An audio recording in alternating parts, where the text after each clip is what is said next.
The fall of Chief Adigun. I will never forget the day the king's guards dragged Chief Adigun through Ajebo market in shame. This was the same man who once walked proudly, dressed in white flowing agbada, embroidered with gold, coral beads glittering across his chest. He's arrogant, egocentric and pompous. He had no regard for anyone. But that day was different. His clothes were torn, his head hung low, and he looked sober and smaller than a child. Chief Adigun's cocoa farm had made him the wealthiest man in Ajebo, a Yoruba village in southwest Nigeria. Traders came from the city to bargain for his harvest. His barn stood overflowing. His servants were many, and his compound was never silent. Yet, even as he prospered, the people whispered among themselves, "This man's heart is as hard as iron." The gods may be silent, but they never sleep. Years before, when Adigun's elder brother died, he had done the unthinkable. Instead of protecting his late brother's only son, Akanbi, Adigun seized the man's cocoa farm and cast the boy out. He drove Akanbi to the edge of the village and gave him a stretch of land so rocky, even grass could not grow upon it. Akanbi was an only child whose mother died while giving birth to him. His father raised him alone. "This is wickedness," some villagers murmured in secret. But who will challenge Adigun? No one dared, for Adigun was feared like a roaring lion. While Adigun's barns overflowed with yams, corn, and other food items, Akanbi's children wailed with hunger. Akanbi's wife, Sidi, begged him to put aside his pride and go to his uncle for help.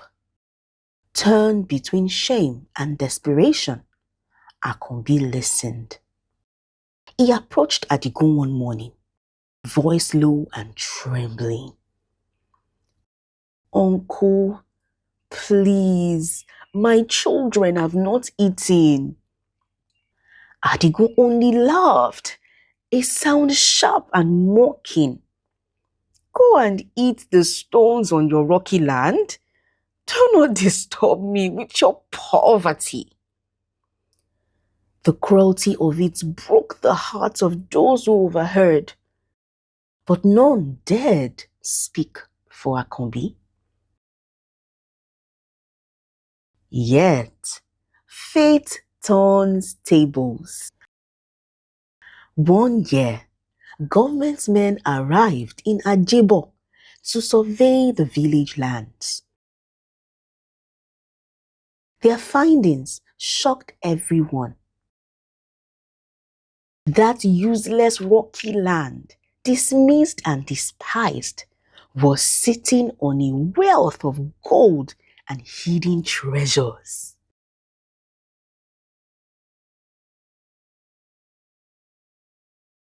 The government paid Akanbi more money than Ajebo had ever seen. The beggar became the richest man in the village. Akanbi built a grand house with shining green roofs. His wife, Sidi, now sat on cushioned chairs instead of the broken stool she had endured for years. His children wore fine clothes and laughed joyfully. Their bellies no longer empty and flat with hunger. The villagers accorded him warm respect, and Akanbi walked among them with quiet dignity. But Adigun's heart burned with envy. Greed never rests. One night, masked in darkness, Adigun gathered a band of thugs. He thrust a sack of money into their hands and whispered fiercely, "End Akanbi's life, and greater riches shall be yours." But the gods were watching. The thugs were caught before they could strike, and word of Adigun's plot spread like wildfire through Ajebo. The matter reached the king, Alaje of Ajebo.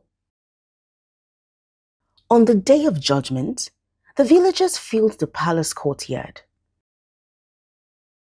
The king's voice thundered from his throne, each word heavy as iron.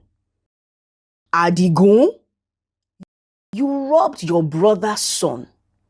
You mocked him in his suffering. Now you have sought again to kill and steal what little you left him. The gods gave you wealth to protect your people, but you used it to oppress. A tree that grows too tall will surely be struck down by the storm." Before all eyes, the king stripped Adigun of his chieftaincy. His coral beads were turned from his neck. His cocoa farm handed over to Akanbi. Then, with a final wave of the king's hand, Adigun was banished from Ajebo forever. As the guards dragged him away, his stern agbada trailing in the dust, I understood a truth that has never left me. Wickedness may shine for a while, but justice always has the last word.